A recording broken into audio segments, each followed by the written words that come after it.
करो। अब देखो, अब 16 क्वेश्चन हमें क्या दे रखा है, एक फंक्शन दे रखा है if x is less then -1, अगर x जो है -1 से छोटा और उसके इक्वल है तो कितना दे रखा है, -2 दे रखा है। और अगर x की वैल्यू -1 और 1 के बीच में है तो क्या वैल्यू दे रखी है, 2x दे रखी है।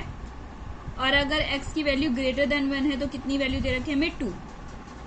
तो हमें किस किस पे चेक करना है, देखो -1 और 1 पे चेक करना है। तो लिमिट लेफ्ट हैंड लिमिट लेके चलेंगे, 1 के लेफ्ट में फंक्शन लेना है। तो 1 के लेफ्ट में -1 के लेफ्ट में, -1 के लेफ्ट में कितना फंक्शन दे रखा है, -2 दे रखा है। वेरिएबल कुछ नहीं है तो लिमिट टेंड टू 0 रखेंगे तो -2 ही आएगा। तो इसकी वैल्यू कितनी आ गई हमारी, -2 आ गई। राइट हैंड लिमिट में देखेंगे, राइट हैंड लिमिट में -1 के राइट में जाना है तो -1 के राइट में फंक्शन कितना दे रखा है हमारा, 2x दे रखा है। तो यहाँ पर हम x की जगह -1 से हमें राइट में जाना है तो कुछ ना कुछ ऐड करना है हमें। तो यहाँ पर हम x की जगह क्या रख देंगे, -1 प्लस में h रख देंगे और भैया h टेंड टू 0 आ जाएगा। h की जगह 0 पुट कर दो तो ये 2 की मल्टीप्लाई -1 से करेंगे तो क्या आ जाएगा, -2 आ जाएगा। फंक्शन एट -1 पे कितना दे रखा है, -2 ही दे रखा है हमें। तो देखो, left hand limit is equal to right hand limit equals to function of -1 पर। तो ये तीनों चीजें इक्वल आ गई तो फंक्शन कैसा हो गया हमारा, कंटिन्यूअस फंक्शन हो गया। अब हम 1 पे देखेंगे तो लिमिट x टेंड टू 1 के लेफ्ट में जाएंगे। 1 के लेफ्ट में फंक्शन कितना दे रखा है आपको, 2x दे रखा है। तो हमने x की जगह क्या पुट कर दिया, देखो 1 माइनस में h की जगह 0 पुट कर दो। यहाँ पे क्या आ जाएगा, 2 की मल्टीप्लाई 1 से करेंगे 2 आ जाएगा। अब हम राइट हैंड लिमिट में 1 के राइट में जाएंगे फंक्शन पे। तो 1 के राइट में फंक्शन कितना दे रखा है, 2 दे रखा है हमें। तो यहाँ पे लिमिट s टेंड टू 0 करेंगे तो यहाँ पे वेरिएबल तो कुछ है नहीं तो 2 ही आ जाएगी। तो क्या वैल्यू आ जाएगी इसकी, 2 आ जाएगी। तो फंक्शन एट 1 पे कितना दे रखा है, 2x दे रखा है। तो x की जगह हमने 1 पुट किया तो क्या आ गया, 2 आ गया। तो देखो, left hand limit, right hand limit और फंक्शन एट 1 पर ये तीनों चीजें इक्वल आ गई तो हम क्या कहेंगे, फंक्शन जो है हमारा कंटिन्यूअस फंक्शन है। अब 17 क्वेश्चन देखेंगे। देखो, ये क्वेश्चन इंपॉर्टेंट क्वेश्चन है हमारा, ऐसे क्वेश्चन एग्जाम में कई बार आ जाते हैं। Find the relationship between A and B. हमें क्या करना है, हमें ए और बी के बीच में रिलेशनशिप निकालनी है। कब निकालनी है, अगर ये फंक्शन जो आपको दे रखा है ये आपको कंटिन्यूस है। ये फंक्शन कंटिन्यूस आपको कहाँ पे दे रखा है, 3 पर। अगर ये फंक्शन जो है कंटिन्यूस है 3 पर तो आप ए और बी में रिलेशन फाइंड आउट करेंगे। तो x is equal to less than equal to 3 पर कितना दे रखा है, ax प्लस 1 और x इज ग्रेटर देन 3 पे कितना दे रखा है फंक्शन, bx प्लस 3। तो हम सबसे पहले लेफ्ट हैंड लिमिट रखेंगे। देखो, लेफ्ट हैंड लिमिट में x is less than x tend to 3 का लेफ्ट में जाएंगे। x टेंड टू 3 के लेफ्ट में फंक्शन आपको कितना दे रखा है, देखो 3 के लेफ्ट में फंक्शन दे रखा है आपको ax प्लस 1 दे रखा है। तो x की जगह हमने क्या पुट कर दिया, अब यहाँ पे 3 के लेफ्ट में जाने तो इसमें 3 में से कुछ माइनस कर दिया तो a 3 माइनस में h कर दिया प्लस में 1। h की जगह हम 0 पुट करेंगे तो क्या फंक्शन बन गया मेरा, 3a प्लस में 1 बन गया। राइट हैंड लिमिट में रखेंगे तो राइट हैंड लिमिट में देखो क्या दे रखा है हमें, फंक्शन bx प्लस 3 दे रखा है। तो x टेंड टू 3 का राइट पे फंक्शन कितना दे रखा है, bx प्लस 3 दे रखा है। x की जगह हम क्या पुट करेंगे, 3 प्लस में h पुट कर देंगे प्लस में 3। h की जगह 0 पुट कर दो अब यहाँ पे तो क्या आ जाएगा, 3b प्लस 3 आ जाएगा फंक्शन। अब अकॉर्डिंग टू क्वेश्चन हमें कंटिन्यूस दे रखा है function at x is equal to 3 पर। अगर कंटिन्यूस है तो लेफ्ट हैंड लिमिट क्या हो जाएगी हमारी, राइट हैंड लिमिट के इक्वल आ जाएगी। रख देंगे 3a plus 1 is equal to 3b plus 3। Left hand limit is equal to right hand limit.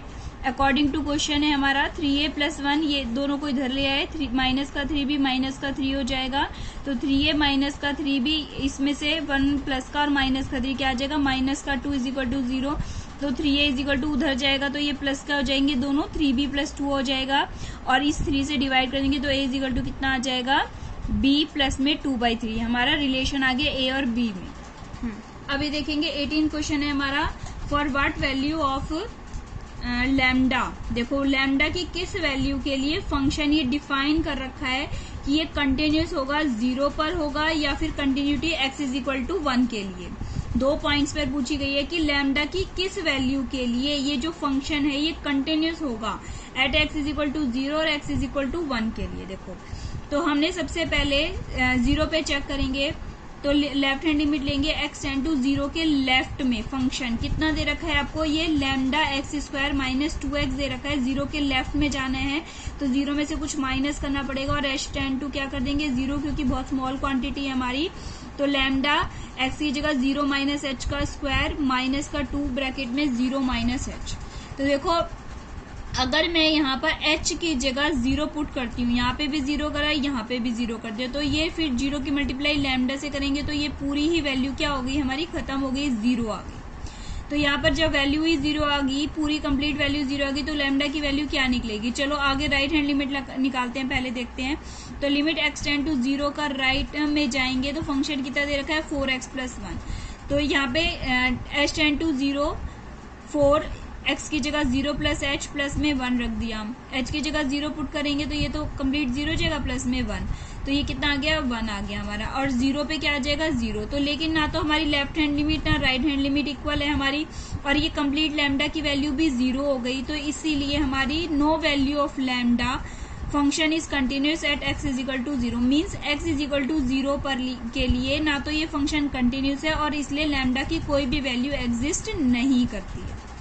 अब at x is equal to 1 के लिए चेक करते हैं। देखो अब ये वाला ध्यान से देखेंगे, देखो 1 के हमें क्या जाना है, लेफ्ट में जाना है। हमें क्वेश्चन में क्या दे रखा है, x इज ग्रेटर देन 0 के लिए फंक्शन क्या जाना है 4x+1। अब हम जरा से नंबर लाइन पे देखते हैं, ये तो 0 है और ये क्या है हमारा 1। अब इन्होंने तो ग्रेटर देन 0 के लिए फंक्शन दे दिया, यहाँ पर हमारा 1 है, ग्रेटर देन 0 के लिए पूरा फंक्शन हो गया हमारा, यहाँ से लेकर यहाँ तक ये पूरा फंक्शन जा रहा है, क्या जा रहा है 4x+1 जा रहा है। अब हमें 1 के जो लेफ्ट में जाना है, अगर 1 के मैं लेफ्ट में जाऊंगी यानी इधर जाऊंगी तो क्या फंक्शन मेरा डिफाइन होगा, 4x+1 ही डिफाइन होगा। मेरा कहने का मतलब ये है कि अब आपको कोई नया फंक्शन नहीं दे रखा है, सिर्फ ये कह रखा है कि x ग्रेटर देन 0 पे 4x+1 है। तो अगर ये ग्रेटर देन 0 पे 4x+1 है तो 1 के लेफ्ट में भी यही फंक्शन होगा और 1 के राइट में भी आपको यही फंक्शन मिलेगा। तो यहाँ पे 1 के जो लेफ्ट में लेंगे तो यही फंक्शन आ जाएगा आपका 4x+1, क्योंकि जो 0 से बड़ा है वो 1 से भी बड़ा होगा हमारा फंक्शन, तो ये हम क्या लिख देंगे 4x+1 रख देंगे। तो लिमिट h टेंड टू 0 रखेंगे, 4x की जगह मैंने क्या रख दिया 1 माइनस में h रख दिया प्लस में 1, h की जगह 0 पुट करा तो क्या आ जाएगा हमारा 4 प्लस में 1 यानी कि 5 आ जाएगा। ऐसे ही 1 के राइट में जाएंगे, 1 से राइट में थोड़ा इधर आएंगे तो अभी हमें कौन सा ही फंक्शन लेना है, यही 4x+1 ही लेना है। तो 1 के राइट में भी 4x+1 रख दिया हमने, तो h टेंड टू 0 करेंगे, x की जगह क्या रख दिया 1 प्लस में h रख दिया प्लस में 1, h की जगह 0 पुट कर दिया तो क्या आ जाएगा हमारा 5 ही आ जाएगा। अब at x is equal to 1 पे फंक्शन चेक करेंगे, 1 पे भी हमारा यही फंक्शन काउंट होगा, 4x+1 ही काउंट होगा, x की जगह 1 रख दो, कितना आ जाएगा हमारा 4 × 1 + 1 यानी 5। तो फंक्शन क्या हो जाएगा कंटिन्यूस हो जाएगा, x is equal to 1 for all values of lambda के लिए। अब देखेंगे 19 क्वेश्चन है हमारा, show that the function is defined by. देखो फंक्शन एक कैसा फंक्शन दे रखा है, x माइनस में ग्रेटेस्ट इंटीजर ऑफ x, ये वाला किसका साइन है, ग्रेटेस्ट इंटीजर का साइन है। इज डिसकंटिन्यूस, ये फंक्शन कैसा फंक्शन है हमारा, डिसकंटिन्यूस फंक्शन है एट ऑल इंटीग्रल पॉइंट्स, सारे इंटीग्रल पॉइंट्स के लिए, और जहां पर ये हमें क्या डिनोट करता है, ग्रेटेस्ट इंटीजर को डिनोट करता है। तो gx हमें क्या दे रखा है, x माइनस में ग्रेटेस्ट इंटीजर। तो देखो हमने इसमें हमें कोई पॉइंट्स तो दे नहीं रखा, हमने कहा है ऑल इंटीजर पॉइंट्स पर दिखाना है हमें, ऑल इंटीग्रल पॉइंट्स पर। तो हमने अपनी मर्जी से एक इंटीग्रल पॉइंट, आर्बिट्ररी पॉइंट मान लिया, हमने c मान लिया एक पॉइंट। आपको मैंने पहले भी बताया ग्रेटेस्ट इंटीजर क्या होता है, हमेशा अपने से इक्वल या अपने से छोटी वैल्यू निकालता है। मींस जैसे अगर मैंने 2 रखा तो ये अपने इक्वल वैल्यू निकालेगा यानी 2 आ जाएगा, सॉरी ये नहीं लगेगा 2 आ जाएगा। और अगर इसमें हमारा 2.01 है तो ये क्या वैल्यू निकाल के देगा, 2 वैल्यू निकाल के देगा। अगर 2.99 है तो अभी ग्रेटेस्ट इंटीजर क्या वैल्यू निकाल के देगा, 2 निकाल के देगा। मीन्स क्या होता है, ग्रेटेस्ट इंटीजर जो है या तो अपने इक्वल वैल्यू निकालता है, मैं इंटीजर में निकालेगा, ये 0 1 तो इंटीजर नहीं होता इसलिए 2 निकालता है। 2.99 पर भी ये क्या वैल्यू निकाल के देगा, आपको 2 निकाल के देगा।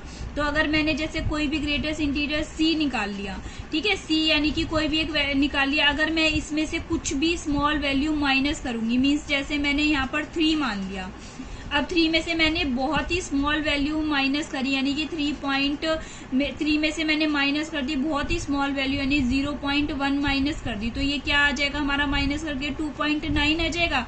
तो अब ये मुझे क्या इंटीजर देगा, यानी कि 2 देगा। तो देखो c मैंने 3 माना था और निकल के ये कितना आ जाएगा, c माइनस h में कितना निकल के आ गया, 2 आ गया, यानी एक कम आ गया। और ऐसे ही अगर मैं इसमें कुछ ऐड कर दूंगी यानी c प्लस h कर दूंगी, तो देखो यहाँ पर 3 में मैंने ऐड कर दिया 0.1, तो यानी कि ये कितना आ गया, 3.01 आ गया। तो मैं इसका ग्रेटेस्ट इंटीजर निकालूंगी तो कितना आ जाएगा, 3। इट मीन्स क्या है, अगर c माइनस एच करती हूँ तो इससे कम वैल्यू आती है और c प्लस एच करती हूँ तो ये इसके इटसेल्फ आती है। अब यहाँ पर ध्यान से क्वेश्चन में चेक करेंगे, देखो मैंने एक कोई भी आर्बिट्रेरी पॉइंट यहाँ पे c मान लिया, तो मैं पहले c के लेफ्ट में चेक कर रही हूँ फंक्शन। तो c के लेफ्ट के लिए मैंने क्या लिख दिया, देखो पहले फंक्शन लिख दिया x माइनस में x का ग्रेटेस्ट इंटीजर। अब मैंने लेफ्ट में करना है तो h टेंड टू 0 करके c के लेफ्ट मैंने c में से कुछ माइनस करना है तो c माइनस h कर दिया, माइनस में ग्रेटेस्ट इंटीजर में c माइनस h लिख दिया। तो ये तो एज इट इज। अब मैंने बताया था आपको c में से अगर मैं कुछ माइनस करूंगी तो एक वैल्यू कम दे रहा है। जैसे मैंने 3 लिया तो कितनी वैल्यू दी थी इसने, 2, तो मैंने c में से एक कम कर दिया, यानी कि कितनी वैल्यू देगा ये, c में से एक कम, यानी c माइनस 1 वैल्यू देगा। ये ब्रैकेट में रखेंगे क्योंकि बाहर माइनस का साइन है, तो c माइनस एच माइनस की मल्टीप्लाई अंदर माइनस का c प्लस का 1, तो इससे माइनस c से प्लस का c कैंसिल आउट हो गया। h की जगह मैंने 0 पुट करा तो ये कितनी आंसर आ गया मेरा, 1 आंसर आ गया। अब राइट हैंड लिमिट के लिए देखेंगे, देखो c के राइट में जाएंगे, फंक्शन तो हमें यही वाला दे रखा है, तो लिमिट s टेंड टू 0 में यानी राइट में जाएंगे c के तो c प्लस एच कर देंगे, ग्रेटेस्ट इंटीजर में भी c प्लस एच कर देंगे। और मैंने बताया था अगर 3 है तो इसके राइट में क्या दे रहा था, ये वैल्यू 3 दे रहा था, क्योंकि कोई भी h तो क्या है मेरी बहुत स्मॉल वैल्यू है, यानी कि 0.01 या कुछ भी 0.001 या 0.0001 आएगा, कुछ भी स्मॉल वैल्यू है मेरी, क्योंकि कहाँ पे जा रही है, ये बिलोंग्स टू 0 पर अप्रोच करती है। तो यहाँ पे अगर मैंने c प्लस एच रखा तो ऑब्वियस है ये उतनी ही वैल्यू देगा। देखो यहाँ पे c प्लस एच, तो c प्लस एच की जगह मैंने क्या रख दिया, ग्रेटेस्ट इंटीजर हटा के क्या देगा, ये c देगा।